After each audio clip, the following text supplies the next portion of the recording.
שלום. אוקיי, סרטון הזה מדבר על תקן 13 שהרבה שואלים אותנו מה זה אומר. אז אתם רואים את הקו הזה שנמצא פה שאומר אנו משתמשים בקבצי קוקיז.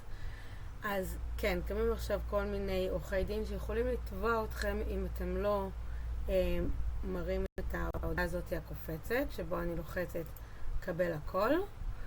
ולא רק זה, אנחנו צריכים בעצם שברגע שאנחנו שולחים הודעה, יהיה לנו ריבוע לא מסומן של קראתי והסכמתי למדיניות הפרטיות ולתקנון האתר, ושני אלה הם לינקים שצריכים להופיע באתר. יפה. ככה.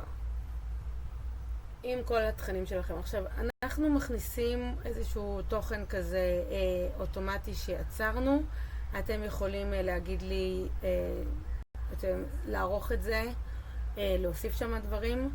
זה לא שעורך דין כתב את זה, אנחנו פשוט בדקנו לפי כל הפרמטרים של הדרישות של תקן 13, ולפי זה ערכנו את התוכן. אתם מוזמנים אם תרצו להעביר את זה דרככם דרך עורך דין גם.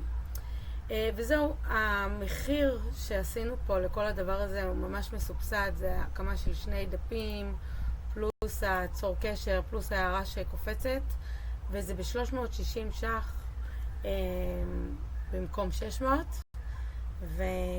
וזה ללקוחות כבר שבנו אצלנו את האתר. יש אפשרות גם אם לא בניתם את האתר לקבל את זה מאיתנו, צרו איתנו קשר. תודה.